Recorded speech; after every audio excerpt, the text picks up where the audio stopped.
Hola amigos de nuestro podcast Telco Súper Ligero. Gracias por escucharnos una semana más. Y esta semana de verano, esta semana que antecede a Ferragosto, como dicen los italianos, vamos a dar un vistazo, espero que rápido, pues a la que probablemente sea la publicación clave, si quieres entender el sector telco en España, ¿no? Nos estamos refiriendo pues al informe anual, al informe sectorial, telecomunicaciones y audiovisual, que emite, como decía, la CNMC, pues más o menos todos los años por estas fechas. Es lo que ellos llaman informe económico sectorial correspondiente al año 2023. Es decir, todos los datos de los que vamos a hablar hoy, que son anuales, cierran precisamente a esa fecha, al diciembre del 23.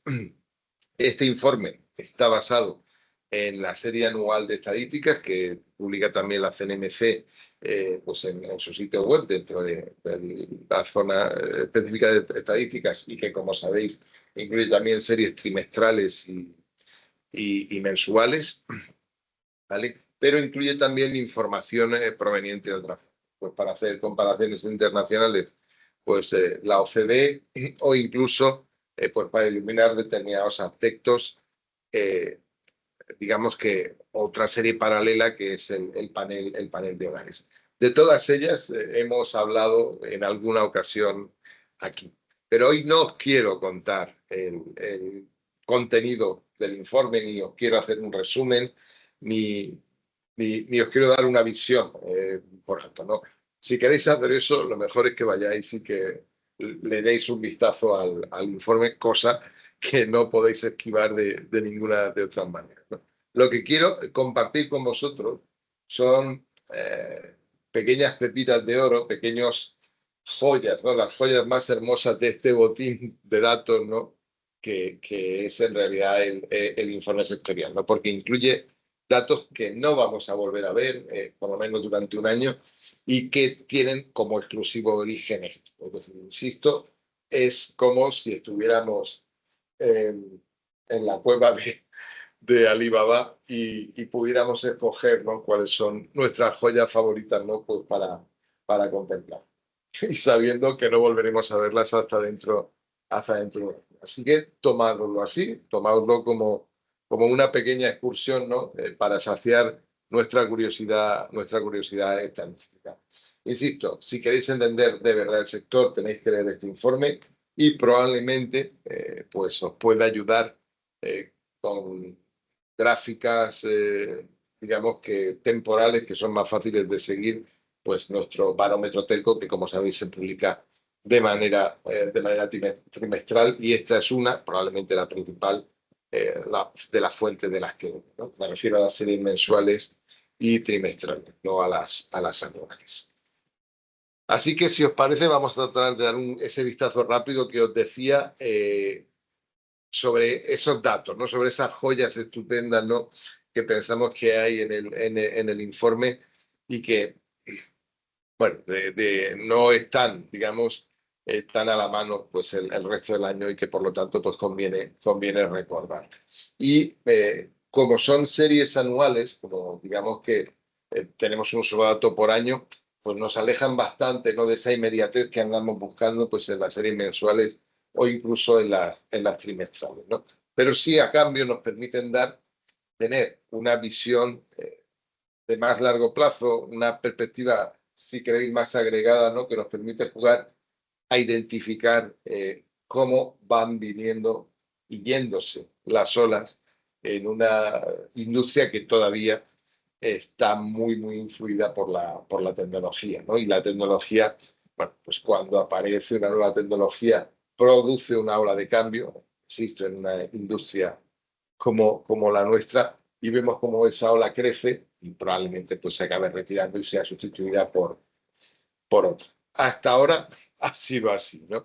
Y precisamente el gráfico de las velocidades contratadas, es decir, el número de líneas fijas, de líneas de banda ancha fija, que se contrataban según la velocidad nominal, la velocidad comercial con la que se vendían, nos enseña pues ese gráfico de olas que os venía contando, ¿no? Aquí vemos claramente la transición de formas tempranas de la DSL, pues alrededor del 2 megas, la evolución rápida ya hacia el ADSL Plus o incluso el VDSL, que nos permitía llegar, si recordáis, allá por 2006 y 2007, incluso a velocidades nominales de 20 megas, y cómo rápidamente esa ola de ADSL es sustituida por lo que acabará siendo la fibra y parcialmente el HFC. Nos vemos como rápidamente aparece un gran pico en torno a los 30 megabits por segundo, que a su vez es rápidamente sustituido por la ola en la que estamos ahora, ¿no? Que alcanza su máximo aproximadamente en 2019-2020, que es la ola de la fibra a 100 megabits por segundo. Mientras tanto, vemos también algunos caminos intermedios, caminos que no se toman, ¿no? Como digamos que las velocidades entre 30 y 50 y fundamentalmente entre 50 y 100, ¿no? Que es de alguna forma retratan, no estrictamente, pero insisto, de alguna forma retratan, ¿no?, el camino sin salida, ¿no?, en el que acabaron convirtiéndose las redes HFC en España. Y, bueno, y ahora estamos precisamente justo en el principio del final, ¿no?, de ese tipo de tecnología, pues alrededor de esta super netcode, ¿no?, que se anunciaban esta semana. La historia más interesante aquí, no me voy a extender mucho porque quiero ser rápido, es que esta última ola de 100 parece que no va a ser directamente sustituida por la siguiente, que podría ser perfectamente el 1 giga o más allá de 1 giga, sino que parece que vamos a coexistir con dos velocidades diferentes, ¿no? Pues en torno por encima de 100 hasta llegar a 500, es decir, 500, de 500 a 600, quiero decir, y luego lo que sería giga, igual a giga, y tal vez por encima del giga, ¿no? Y eso, bueno, tiene también su historia. Ahí claramente el mercado está, en este caso el mercado, porque no hay un cambio tecnológico en este punto, está apostando por construir valor diferenciándose sobre la velocidad o sobre estrategias similares, ¿no?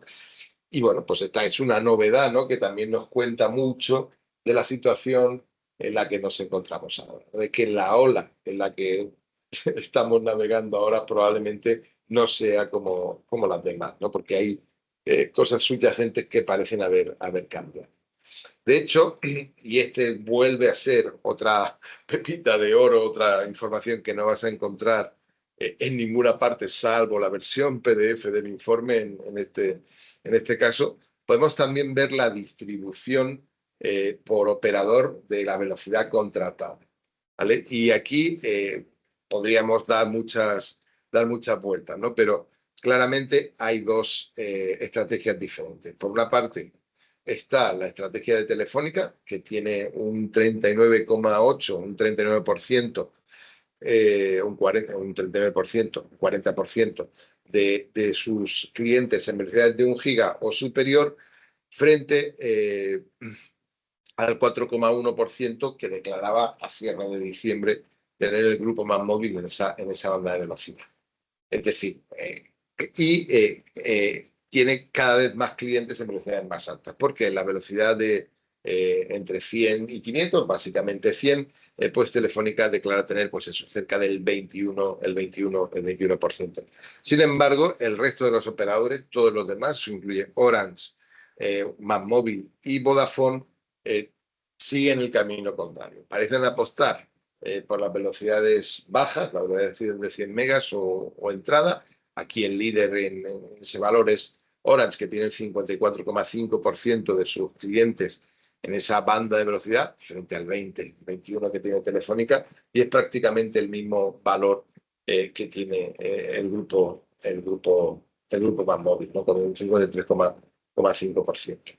La historia de Vodafone es particular y es ligeramente distinta, ¿no?, porque tiene un reparto muy similar, en torno al 40, el 42, el 40% entre clientes entre 100 y en 500, pero tiene, lógicamente, un posicionamiento bajo también en la velocidad de 1 giga. Es decir, quedaos con esta idea.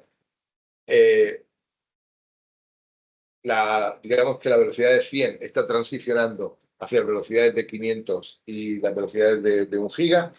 Esta transición obedece a cuestiones de competencia y a cuestiones de mercado, y Telefónica tiene una estrategia diferente a la hora de gestionar esta transición que el resto de los operadores. Insisto, son datos que solo vemos una vez al año, ¿no? También vemos solo una vez al año los datos el consumo de datos fijos, el consumo de datos de banda ancha fija, ¿no? Bueno, aquí podríamos estar mucho rato hablando sobre esta estadística, es una de nuestras favoritas, como sabéis, pero simplemente reforzar un par de ideas que yo creo que son claves, ¿no? La relación en volúmenes del tráfico fijo frente al tráfico móvil pues es absolutamente descompensada. Vamos, digamos que el tráfico móvil prácticamente no cuenta o cuenta poco, ¿no?, en la gran ecuación total del tráfico, ¿no? Esto es así en España, es así en la mayoría de los mercados, pero hay otros muchos, hay algunos, como por ejemplo Finlandia o Austria, por poner ejemplos europeos, en que esto no es así, ¿no? Entonces, bueno, insisto, una vez al año pues podemos ver ese ratio.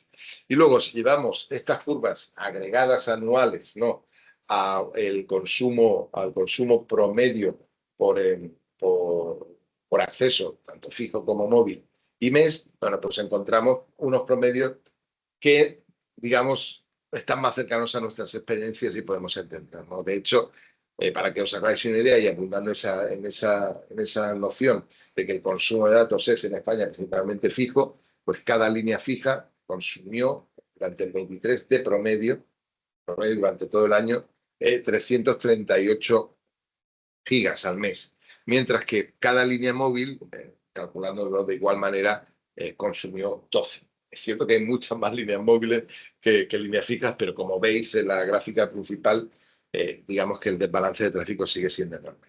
Pero la idea clave aquí es que ambos tipos de tráfico parecen estar ya en la parte derecha de una S. Todavía no es muy acusado y no se ve bien en las gráficas anuales, pero para el caso del móvil estamos cerca del crecimiento menor, que en el año 2019 fue 20,47%, crecimiento interanual, que no está nada mal, y este año hemos cerrado con un crecimiento interanual del 24,76%. Pero ya sabemos, porque estos datos sí se ven de manera trimestral, que en el primer Q del 2024, digamos que esa desaceleración ha seguido produciéndose y ahora sí estamos realmente en valores trimestrales los menores de la serie. Y algo similar pasa, pero tal vez incluso un poco más acusado, ¿no? Por lo menos se ve más claro en la serie anual, con el tráfico fijo, que está reportando un 11,76% de crecimiento interanual, que es el menor desde que nosotros tenemos registro, bueno, con excepción de 2012, pero aquellos eran sin duda otros tiempos. Así que quedaos con esta idea, es clave que lo entendamos, digamos que independientemente del tipo de acceso que se use, estamos empezando a acercarnos, y vamos a ver cómo de rápido nos acercamos, digamos que a la saturación en el tráfico. Esto es una discusión que ya hemos tenido, digamos que es un debate que corroe la industria en este momento, porque tiene el potencial para cambiar cómo funciona esta industria, yo me atrevería a decir de manera radical. Si no podemos empezar nuestro pitch diciendo el tráfico crece exponencialmente, si no podemos hacer eso, tendremos que buscar otros pitch que contar y eso va a cambiar, insisto, la estructura de la industria. Hemos hablado de tráfico fijo, hemos visto olas, podemos también ver olas, y esta gráfica me gusta porque es la primera vez que consigo dibujarla con los datos anuales, insisto, solo los vamos a ver una vez al año, vamos a ver las olas en lo que se refiere al despliegue de móvil, ¿no? Entonces, aquí, por cuestiones de marketing, bueno, porque la industria móvil es así, sí tenemos nombres claros para esas olas, ¿no? Y podemos referirnos a ellas casi prácticamente sin ambigüedades, ¿no? Podemos ver una primera ola de despliegue de 3G hasta conseguir prácticamente la cobertura total del país. De hecho, digamos que el número de estaciones base 3G pues ya llegó a su máximo y ahora está descendiendo. Sería una migración tecnológica que está, insisto, empezando, que bueno, se producirá más pronto que tarde. Evidentemente, no será un fenómeno natural, sino más bien una sustitución abrupta, porque al final tenemos 3 operadores, ¿no?, que gestionan estas cosas. Para que os hagáis una idea, ese despliegue de 3G empezó alrededor del 2002-2003, ¿vale? Y alcanzó su máximo pues sobre el 2021. Es decir, nos ha tomado 18 años construir esa infraestructura, que es una infraestructura clave, 18 años, ¿no?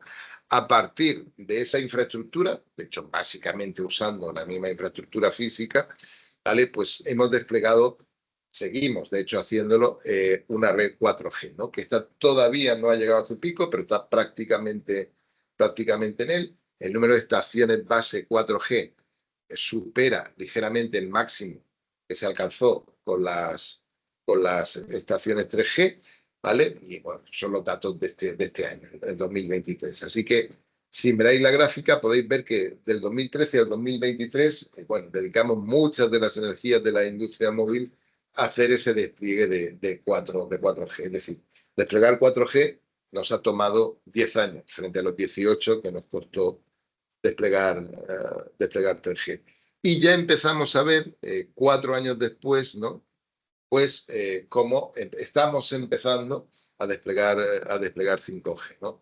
De hecho, el número de estaciones base contadas con criterios comparables a los anteriores, ¿no?, 5G o NER, que se reportaban, ¿no?, y luego volveremos sobre esto, pues está alrededor de los, por así decirlo, 25.000, ¿no?, que está bastante lejos todavía de la mitad, ¿no?, del despliegue actual 4G, ¿no? Entonces, estamos al principio de esta, por así decirlo, tercera ola, ¿no?, que corresponde al 5G, ¿no? Las dos cuestiones clave que tenemos que entender es hasta dónde va a llegar esta ola, es decir, ¿realmente va a ser completamente sustitutiva del 4G?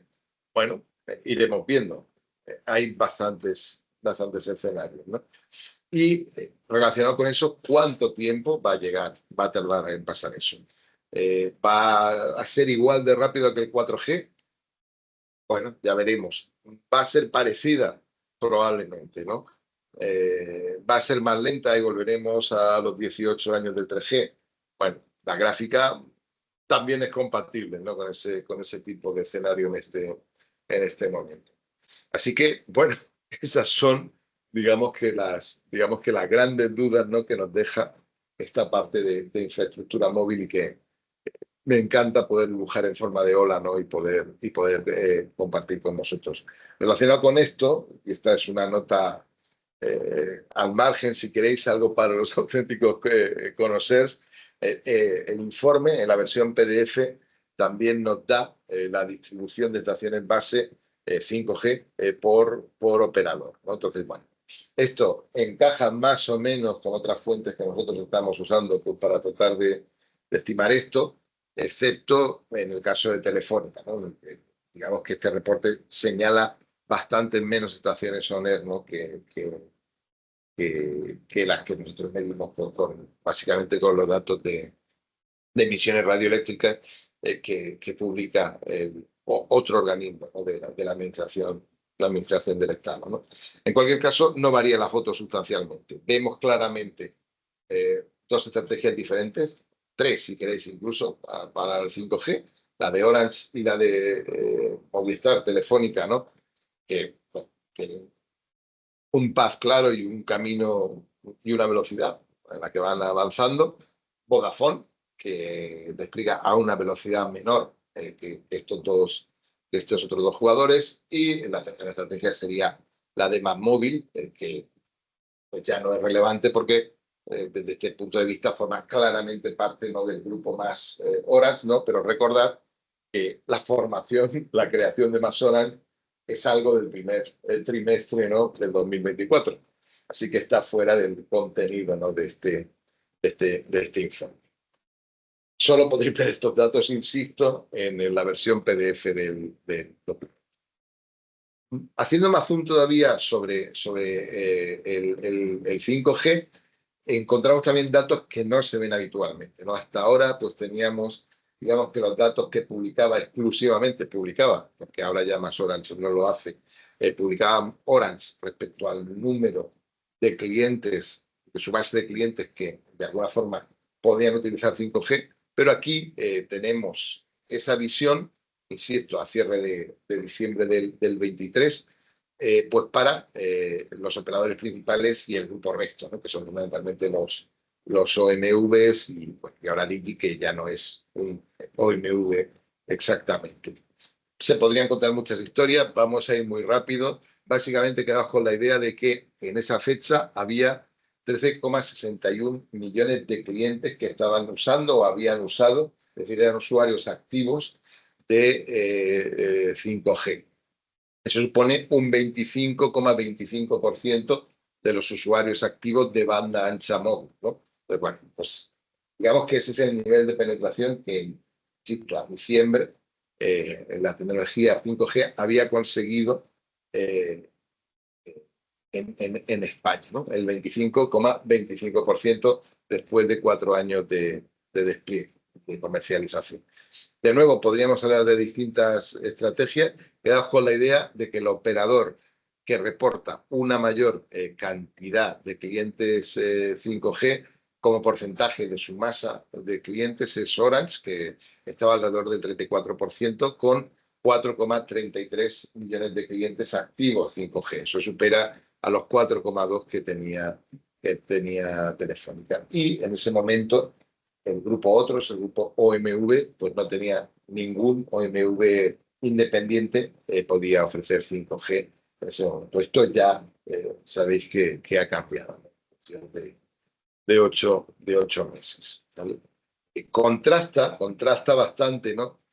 Digamos que esta cifra de usuarios que usan 5G, que son usuarios activos, con valores de cobertura también muy altos. Bueno, cobertura se puede medir de muchas maneras, pero podemos hablar de un 85,4% en este mismo informe de cobertura, incluyendo DSS, y de un 54,3% de lo que sería cobertura NSA, non-standalone, ¿no? Es decir, digamos que la cobertura más amplia que puede ofrecer 5G, porque también se detalla la cobertura standalone en el informe. Bueno, resulta que con valores de más del 50% de cobertura, el 54% o más generoso si quieres contar el DSS, y con penetración de en torno al 25%, estamos teniendo una parte proporcional de tráfico que para esta fecha no llegaba al 10%. Este último trimestre se cerró con un 8% y ahora en el primer trimestre del 24 ha llegado al 10%. Es decir, parece que nos falta tráfico, ¿no? Es decir, parece que no estamos usando el 5G o no lo usamos de manera prioritaria, ¿no? Es algo que seguramente lograremos comprender, ¿no?, conforme pues pase el tiempo y vayan evolucionando las cosas, ¿no? Pero ahí os dejo mi inquietud, como se dice a menudo en Latinoamérica, y me gustaría oír, ¿no?, vuestra opinión, ¿no?, o vuestras ideas al respecto. Relacionado también con la infraestructura móvil, hay que mirar muy de cerca, ¿no?, lo que es el mundo de las torres, ¿no? No hay mucha información, digamos que el informe sigue una estructura muy rígida que data de un mundo anterior, cuando el mundo era diferente y bueno, pues como es lógico, pues se recrea en detalles que son los que nosotros no vamos ni a discutir, como la telefonía fija, la telefonía móvil, bueno, no merece la pena que hablemos de ello. Es lógico que esté en el informe, pero son rumores de épocas pasadas, ¿no? Que nos llegan. Pero en cualquier caso, sí nos permite ver, intuir al menos qué está pasando, qué olas se están moviendo, ¿no? En el mercado de infraestructura móvil, en las torreras, básicamente, ¿no? Esta gráfica se repite año tras año, pero la idea clave es que ya la mayoría de las torres en España, 18.000, casi 19.000, pues están en manos de torreros independientes, ¿no? El siguiente grupo son 16.000 torres que están en manos de torreras que son parte del grupo del operador. Estamos hablando de Vantage y de Totem en el caso de España. Y luego hay como 6.500 torres que todavía son sitios que no se comparten. Entonces, aquí claramente la ola nos lleva a que esas 16.000 torres que forman parte que administran torreras, que forman parte de grupos de operadores, tienen que acabar de monetizarse y acabarán yendo, digamos que a ese, de alguna forma, esa gran columna, ¿no? Donde ya está la mayoría de propiedad de torreras independientes, ¿no? Porque los operadores se van a acabar, o esa parece la lógica del mercado, se van a acabar retirando de esa zona, ¿no? Y para hacerlo, pues probablemente veamos olas de fusiones, ¿no? En las que todo el mundo ya está pensando. Y luego, en este mercado de las torres, el potencial de crecimiento, en el caso de España, pues ronda esas 6.500 torres que todavía, de alguna forma y por algún motivo, pues se mantienen en exclusividad, ¿no? Que de alguna, pues claramente ya no es la manera lógica, ¿no? de actuar, y por lo menos no a ese volumen, ¿no? de 6.500. Hemos visto ahora, de alguna forma, un buen vistazo, un buen chapuzón, ¿no? En lo que sería la infraestructura móvil, ¿no? Hemos empezado con la fija, hemos visto las olas, cómo nos afectan, hemos visto qué olas se producen en el mercado, ¿no? En este caso tecnológicas de la infraestructura móvil. Hemos visto cómo eso afecta básicamente a las torreras, ¿no? Y ahora el informe también nos enseña datos también muy raros de ver, ¿no? Relacionados con los empaquetados, ¿no? España es un mercado empaquetado, no hace falta que lo repita. Los paquetes principales son el 4 y el 5P. El 5P lleva televisión, esa es la diferencia. El propio informe es muy consciente, aunque insisto, está atrapado en su propia rigidez, en su propia historia, ¿no? De que la diversión ya no está en estos paquetes, sino que está en el paquete triple, en el que no lleva telefonía fija, ¿vale? Que solo lleva banda ancha fija, banda ancha móvil y telefonía móvil, que como os he dicho, es el paquete que más crece y el paquete que más hay que seguir y el que de alguna forma nos fija la temperatura de la parte competitiva del mercado. Pero el informe, ya os digo, nos da información sobre la distribución por operador entre los paquetes quíntuple y cuádruple. Y de nuevo, encontramos estrategias diferentes, que son bastante marcadas, ¿no? Encontramos que la posición de Telefónica, el paquete quíntuple, pues es muy potente. A cierre del año, pues el 49%, casi el 50% de los paquetes quíntuples eran de Telefónica. Y es una situación completamente diferente, ¿no? A la que encontramos en el paquete cuádruple, en el que no hay televisión, ¿no? Ahí, pues, digamos que hay un liderazgo mucho más distribuido. Claramente, esta es la carta que están jugando en su gran fusión con la creación de más Orange, Orange y más móvil, ¿no? Porque digamos que su cuota de mercado en el paquete cuádruple, pues superaría prácticamente el 55%, ¿no? Frente a una posición de Telefónica del 22%, y una ubicación prácticamente simbólica de Vodafone, pues alrededor del 9% o el 7% de otros. Pero ya os digo, los otros juegan en otra división, ¿no? Que es el paquete triple, ¿no? Quedaos con estos datos, quedaos también con esta idea, porque es esencial, ¿no? Para entender qué está pasando, ¿no? en el mercado y qué queremos decir cuando hablamos de titanes y de incumbentes, ¿no? Y también de distintas estrategias y distintos plazos pues, para ejecutarlas, ¿no? Asociado a esta información, si queréis, fundamentalmente comercial, es decir, digamos que cómo se venden los servicios. Aquí hay poca tecnología. De hecho, la tecnología que hay está en Haití. Esa es otra historia que ya contaremos algún día. Bueno, pues está también, digamos que el chat, ¿no? Es decir, la rotación de clientes. ¿Cuántos clientes pierden, ¿no? Aquí hay varias historias. Estos datos son también datos muy raros de ver, que solo vemos una vez al año y de vez en cuando, y solo en la versión PDF del informe, pero son datos esenciales pues, para entender qué está pasando, ¿no? Estamos hablando de churn de telefonía móvil, pues digamos que el único que se calcula y se comparte en el informe, y bueno, pues nos tiene que dar pistas, ¿no? De cómo funciona esto. No perdáis de vista, sin embargo, que el mercado en realidad se mueve de manera convergente, así que la medida de esto pues, sería bastante más complicado, ¿no? La idea fundamental es que el churn a nivel agregado en el mercado pues está descendiendo, está en un 23,1%, que no está mal, no está nada mal el agregado del mercado, insisto, pero viene desde un máximo que se tuvo en 2019, justo antes de la pandemia, si os dais cuenta, ¿no? Del 28,3%. Es decir, se han perdido 5 puntos de charm en 5 años, ¿no? Bueno, digamos que es una reducción notable.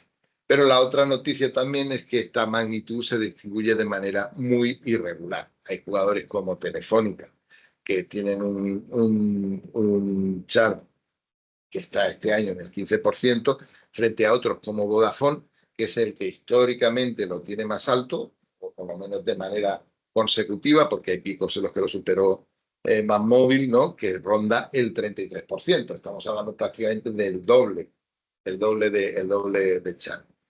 La otra noticia es que otros jugadores como el propio Orange y el propio Más Orange, pues parecen haber convergido rápidamente a valores bastante cercanos al 25%.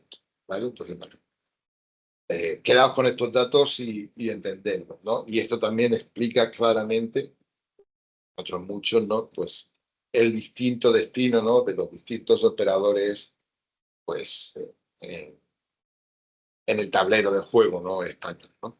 Entonces, bueno, pues recordad, en cualquier caso, esa correlación que hemos visto entre tener posicionamiento en velocidades altas, un posicionamiento en empaquetamiento grande y un char bajo, ¿no? Que es, de alguna forma, la estrategia que dibuja el perímetro, ¿no? Como el diamante, como el cuadro de picas, ¿no?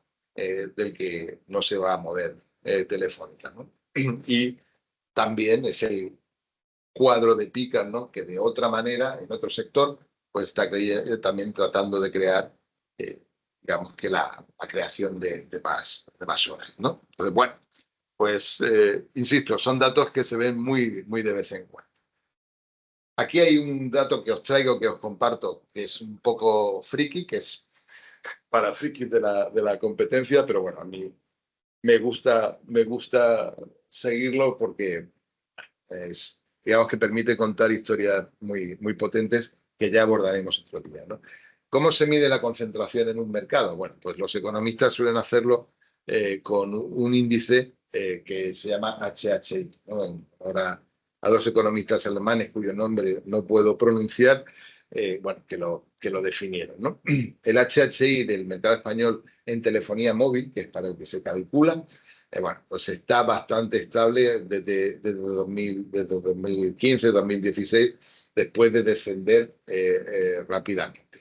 Valor bajo, a valores más altos, mayor concentración, a valores bajo, menor concentración. Concentración, digamos que es opuesto a competencia, es decir, a valores más altos, menor competencia y en teoría, pues a valores más bajos, mayor competencia, ¿vale? Bueno, pues digamos que esta estabilidad e incluso esta tendencia a la disminución, ¿no? Pues nos habla de un mercado que está en unos niveles de competencia estables, ¿no? Y que incluso pues están aumentando, ¿no? Si miramos esto con el Chan, que estaba descendiendo, es como la cuadratura del círculo, es decir, tenemos un mercado que es cada vez más competitivo, pero tenemos una rotación de clientes que es cada vez menor. Insisto, parece ¿no? como la cuadratura del círculo, ¿no? Bueno, lo que pasa muy probablemente es que la misma distribución tan diferente del churn que habíamos visto, con esos valores que doblaban al líder del mercado, al de Telefónica, pues esté de alguna forma justificando, ¿no? Que bueno, pues ese comportamiento, ¿no? Ese churn, es decir, digamos que el que está pagando la fiesta de la competitividad, pues es un jugador muy concreto, ¿no? No merece la pena en este momento decir su. Y luego, para entender bien esta industria, hay que seguir el rastro del dinero, hay que seguir el CAPEX, ¿no? Las inversiones que se hacen en equipamiento, en frecuencia, bueno, digamos que en zanjas, en derechos de paso, activos comparables a la propiedad, es decir, los gastos de capital, ¿no? El CAPEX, ¿no? También tenemos esa visión anual del CAPEX bastante detallada y bueno, podemos compararla por operador.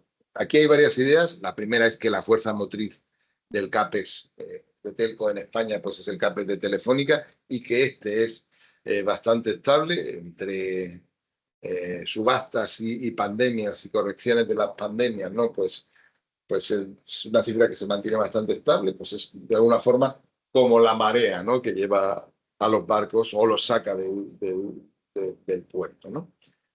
Eh, luego, la siguiente ola muy importante que esconde este gráfico es, digamos que los movimientos y el surgimiento de otros, ¿vale?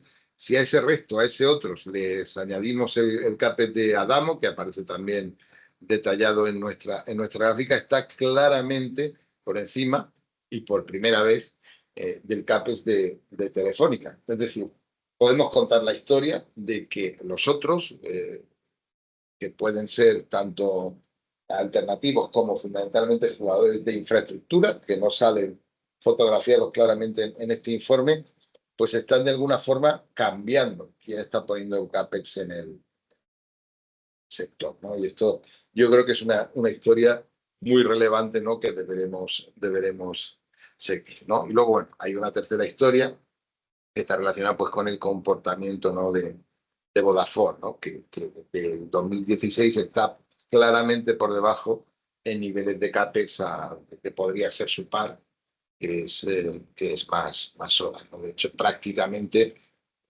aunque ligeramente por encima, está en niveles comparables al del grupo MásMóvil. De nuevo, con la creación de MasOrange, pues esto va a cambiar, ¿no? De hecho, cambia completamente y esta es una de las causas, ¿no? Este es uno de los movimientos, ¿no? Que justifica, ¿no? De alguna forma el aterrizaje de Zegona, ¿no? En lo que era Vodafone España como miembro del grupo Vodafone Multinacional, ¿no? Así que quedaos con estos datos de CAPEX y bueno, miradlos con atención. El CAPEX agregado del sector sube ligeramente en el 23 con respecto al del 22. Lo mismo se puede decir para el empleo. También tenemos datos de empleo en el informe y merece la pena darles un vistazo, ¿vale? Bueno, los datos de empleo nos cuentan la historia que ya sabemos de Telefónica como gran incumbente, pues al principios de siglo, con más de 45.000 empleados, ¿no? Que está tratando, como todos los incumbentes europeos, ¿no? de reinventarse, ¿no? Y eso, bueno, pues pasa por reducir su headcount, sus empleados de manera muy, muy clara, ¿no? Hasta pues, por debajo de los 20.000, 18.000, con los que se cierra este año, ¿no? Están también las historias de Vodafone y Orange, que bueno, son más o menos estables, aunque con reducciones e incrementos. Esto, por supuesto, no refleja lo que va a pasar, lo que ha pasado ya, de hecho, ¿no? El ERE de Vodafone reciente, que fue efectivo, pues como sabéis, pues hace unos días, ¿no? Hace unas semanas, ¿no? O lo que pueda ocurrir, un proceso completamente distinto, ¿no? Con, digamos que, la fusión, la creación de más zonas. Hay una historia muy potente también, es otra forma de ola que no podemos dejar perder, que es, digamos que el crecimiento de Digi, hasta casi 8.000 empleados, hasta superar claramente pues a Orange y a Vodafone. Bueno, pues desde luego una historia, ¿no? Que habla del modelo muy, muy específico, ¿no? Muy especial que tiene este Defiant español. Y luego también, de nuevo, tenemos la historia del resto, ¿no? La historia del resto que está, de alguna forma, superando ya claramente, ¿no? A Telefónica, ¿no? Como principal, si fuera uno solo, ¿no? Empleador del sector, ¿no? Esta es una tendencia que vamos a seguir viendo pues, en la línea, ¿no? que mencionábamos antes relacionada con el CAPEX. Antes de pasar de página, antes de terminar la presentación prácticamente, recordad que esta no es la manera correcta de mirar el empleo en el sector, porque este sector es demasiado permeable y está demasiado integrado en lo que podría ser el sector en general de las tecnologías de la información y las comunicaciones, ¿no? Entonces, bueno, hay movimientos aquí que no se aprecian, los ratios pues claramente no reflejan con mucha dificultad, ¿no? Pues el nivel de subcontratación que pueda tener cada uno de estos jugadores, ¿no? Por poner un ejemplo muy simple, ¿no? Y ese empleo, de alguna forma subcontratado, pues no entra en esta estadística, lógicamente. Pero bueno, ahí están, ¿no? Las pistas que nos dan estos dibujos. Y ya lo último que os quería contar es, en la práctica es una curiosidad, no tiene un gran impacto económico, ni siquiera tecnológico, pero creo que nos da pistas, ¿no? De lo que puede suceder en el futuro o no. Bueno, es, digamos que el impacto en el tráfico de itinerancia de datos de la implantación de soluciones claramente políticas, ¿no? Como el principio de Roam Like a Home. O sea, recordad que por una imposición eh, más o menos pactada, ¿no? de la Unión Europea, desaparecieron con múltiples salvedades, ¿no? Pero desaparecieron los cargos adicionales a los que los clientes teníamos que hacer frente, pues por usar servicios de Internet cuando estábamos en Internet móvil, banda ancha móvil, ¿no? Pues cuando estábamos en el extranjero, ¿no? He conocido roaming, ¿no?